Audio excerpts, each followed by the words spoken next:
एक लड़की की जैसे ही शादी होती है, शादी के बाद अपने पति के साथ बड़ी खुशी के तौर पर रह रही होती हैं, सब कुछ ठीक ठाक चल रहा होता है। लेकिन हमेशा की तरह शाम को 8 बजे के आसपास जब उनका खाना हो जाता है तो वो अपने पति के साथ बाहर रोड पर इधर इधर घुमा करती थी, टहला करती थी। उसी को लेकर हमेशा की तरह एक दिन जब वो घूमने के लिए जाती हैं तो अचानक उसका पुराना प्रेमी आ जाता है, जिसके बाद वो महिला वहीं पर बेहोश हो जाती हैं। और जब उसे होश आते हैं तो आसपास में काफ़ी लोग की ज़्यादा इकट्ठा हो जाते हैं और देखते ही देखते वहाँ पे पुलिस भी पहुँच जाती है।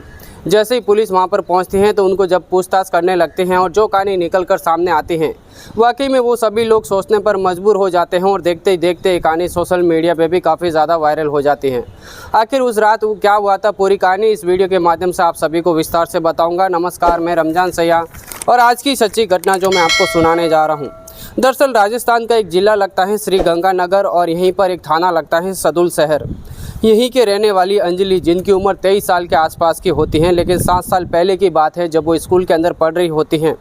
तो जैसे ही उसका 10वीं का एग्ज़ाम ख़त्म हो जाता है तो उसके माता पिता श्री गंगानगर के अंदर उसका एडमिशन करवा देते हैं, जिसके बाद उनकी सहेलियों के साथ जो है उसका एक रूम भाड़े पर दिला लेते हैं। इसके बाद वो आगे की पढ़ाई कर रही होती हैं। लेकिन धीरे धीरे जैसे जैसे वक्त बीतता है, वक्त बीतने के साथ जब वो 11 क्लास के अंदर जब पढ़ रही होती हैं तो उसी के रिश्तेदार के यानी दूर के रिश्तेदार पे लगने वाला संजय नाम का एक लड़का होता है, उसी 11 क्लास के अंदर पढ़ रहा होता है। तो यहीं से अंजलि की और संजय की जो है जान पहचान बढ़ जाती है। दोनों एक दूसरे से बातचीत कर रहे होते हैं। बातचीत के दौरान जब 12 क्लास के अंदर वो दोनों जन पहुंच जाते हैं तो तब एक दूसरे की गहरी दोस्ती बन जाती है और दोस्ती का प्यार में बदलती है।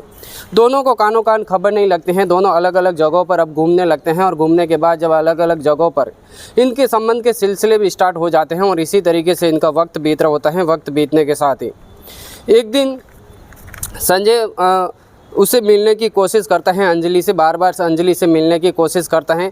अब अंजलि भी यहाँ पर कहती हैं कि तुम जो है काफ़ी ज़्यादा कोशिश कर रहे हैं मुझसे मिलने की, आखिर मैं क्यों नहीं तुम्हारे रूम के ऊपर ही रहना चाहती हूँ। मैं अपना रूम छोड़कर मैं तुम्हारे साथ ही रहूँगी हमेशा हमेशा के लिए। आखिरकार अंजलि अपनी सहेली को कहती हैं कि मैं तुम्हारे रूम पर नहीं रहूँगी, बल्कि मैं अभी संजय के रूम पर रहूँगी।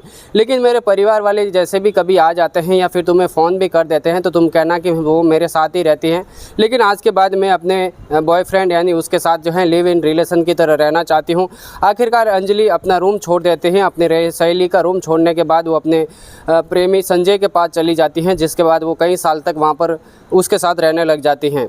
लेकिन अचानक जब उसके परिवार वाले एक दिन जब उस रूम पर आके जब अंजलि के बारे में पूछताछ करते हैं तो उसकी सहेली भी घर पर नहीं होती हैं। तो आसपास के लोगों को जब पूछताछ करते हैं कि यहाँ पर अंजलि रहती हैं और अंजलि गई कहाँ पर है, तो उसके परिवार आसपास के लोग उनके परिवार वाले से कहते हैं कि अंजलि तो यहाँ पर बिल्कुल भी नहीं रहते हैं। पिछले 2-3 साल हो गए यहाँ पर वो तो रहती ही नहीं, लेकिन यहाँ वो एक संजय नाम के लड़के के साथ रहती हैं। अगर तुम उसके घर पर जाओगे, उसके रूम पर जाओगे तो वो तुम्हें वहीं पर मिलेगी। आखिरकार जब इस बात की जानकारी उनके परिवार वालों को लगते हैं तो वो संजय के रूम पर जाते हैं, जिसके बाद अंजलि को लेकर घर पर आ जाते हैं और फिर अंजलि को समझाते हैं कि तुम कैसे एक लड़के के साथ लिव इन पार्टनर की तरह रह रही हो, तुम्हें यहीं पर अपने गांव में रहना होगा और गांव में रहकर ही तुम्हें आगे की पढ़ाई करनी होगी।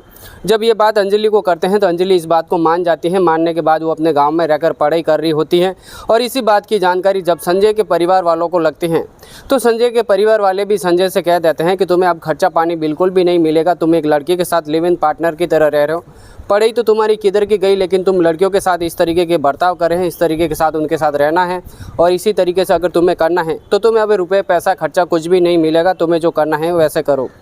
आखिरकार संजय भी जो है अलग अलग जगहों पर वेटर का काम करने लग जाता है, जिसके बाद उसे जितने भी रुपए पैसे मिलते हैं वो उसी पैसों से गंगानगर के अंदर रहकर ही जो है वो पढ़ाई लिखाई का काम कर रहा होता है। धीरे धीरे वक्त बीतता है। वक्त बीतने के साथ ही अक्टूबर लग जाता है। जब अक्टूबर 2025 की बात होती है तो रावला थाने के रहने वाले आशीष के साथ इसकी इन्हें सगाई कर दी जाती है।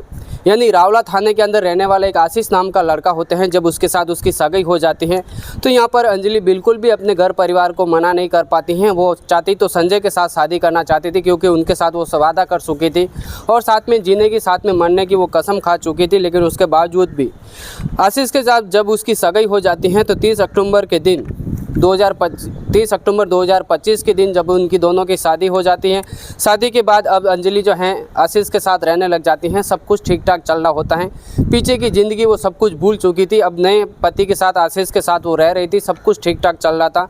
लेकिन धीरे धीरे जैसे जैसे वक्त बीता है, वक्त बीतने के साथ वो अपने पति से एक दिन कहती हैं कि क्यों नहीं मैं गंगानगर के अंदर रहकर मैं पढ़ाई करूं, आगे की हो सकता है मुझे एक अच्छी नौकरी मिल सकती है। मैं पढ़ाई में काफ़ी ज़्यादा तेज़ तरार हूं। जैसे ही उसका पति आशीष इस बात को सुनता है तो वो कहता है कि तुम गंगानगर में रहकर पढ़ाई बिल्कुल भी नहीं करोगी। तुम हमारे घर पर रहकर पढ़ाई करना चाहती हैं तो पढ़ाई कर सकते हैं, बाकी का कामकाज हमारे घर परिवार के अंदर ही करना होगा। और आखिर मैं भी यहीं पर रहता हूँ तो तुम्हें गंगानगर में रहने की कोई ज़रूरत नहीं है। लेकिन अंजलि काफ़ी ज़्यादा नाराज़ हो जाती है। उसके बावजूद भी अपने पति को कहती हैं कि चलो ठीक है, कोई बात नहीं, जैसा आप कहोगे मैं वैसा ही करूँगी। आखिरकार जब वो 2 महीने के बाद जब अपने ससुर मायके जाती हैं, मायके जाने के बाद 15 जनवरी 2026 के दिन जब एक दिन वापस अपने ससुराल आते हैं, ससुराल आने के बाद अपने पति से कहती हैं कि चलो खाना खाने के बाद कहीं घूमने के लिए जाते हैं। तो रात के 8 बजे के आसपास वो दोनों जन खाना खाते हैं और खाना खाने के बाद पास ही के रोड के ऊपर वो घूम रहे होते हैं। अपने घर से महज 200-300 मीटर दूर जाते हैं और फिर घर पर आकर सो जाते हैं।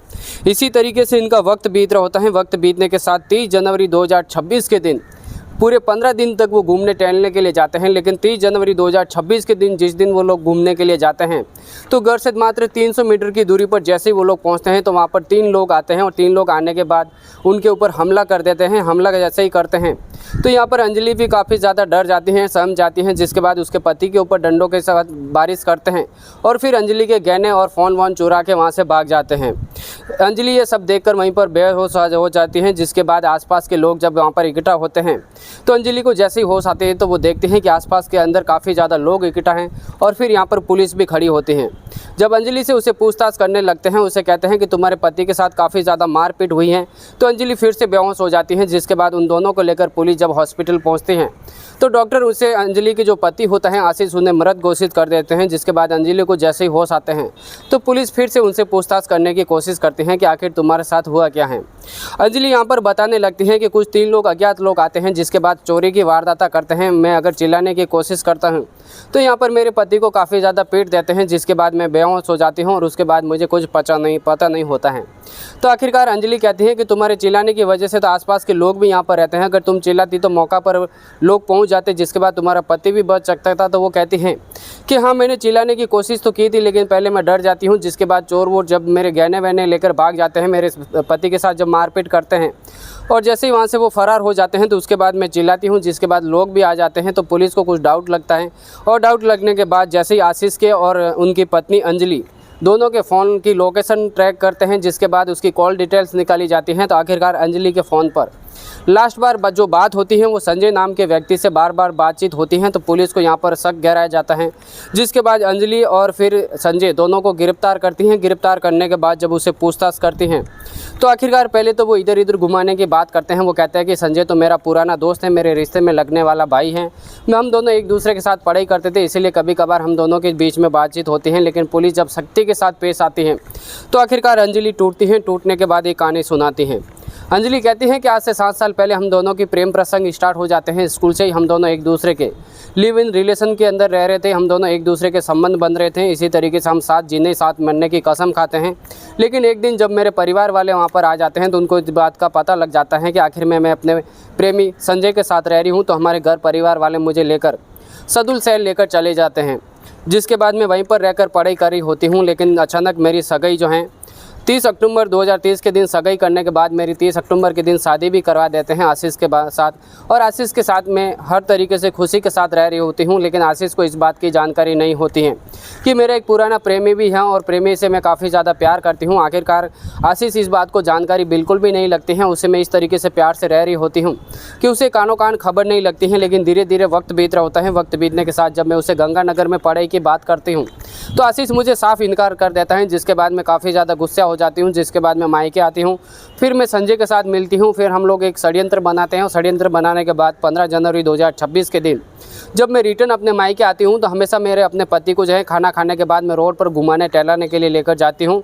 और 30 जनवरी 2026 के दिन मैं जैसे ही उसे वो 300 मीटर दूर आसपास लेकर जाती हूँ तो मैं फिर अपने प्रेमी को मैसेज कर देती हूँ, लोकेशन भेज देती हूँ, जिसके बाद तुरंत वो वहाँ पर 3 लोग आ जाते हैं, जिसमें एक रोहित होता है, एक सिद्धार्थ नाम का लड़का होता है और एक संजय आता है, जिसके बाद उसके साथ लाठी से पीट देते हैं। उसे पीटने के बाद उसका गला भी दबा देते हैं। एक टॉवेल होता है यानी कि गमछा होता है, गले के अंदर गमछे से जो है उसका गला दबाने के बाद उसको वहीं पर मौत के घाट उतार देते हैं। जिसके बाद अंजलि यहाँ पर अपने गहने उतारती हैं। गहने उतारने के बाद उसका फ़ोन भी जो है संजय को दे देती हैं। फिर वो तीनों लोग वहाँ से फ़रार हो जाते हैं।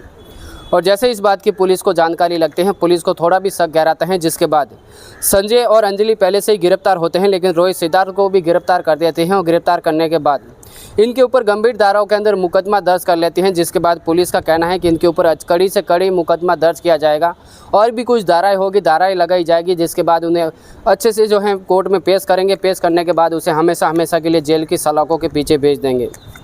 इस कहानी को सुनाने का मकसद हमें किसी को ठेस पहुंचाना नहीं, किसी को तकलीफ़ पहुंचाना नहीं, बल्कि आप सभी को जागरूक करना है।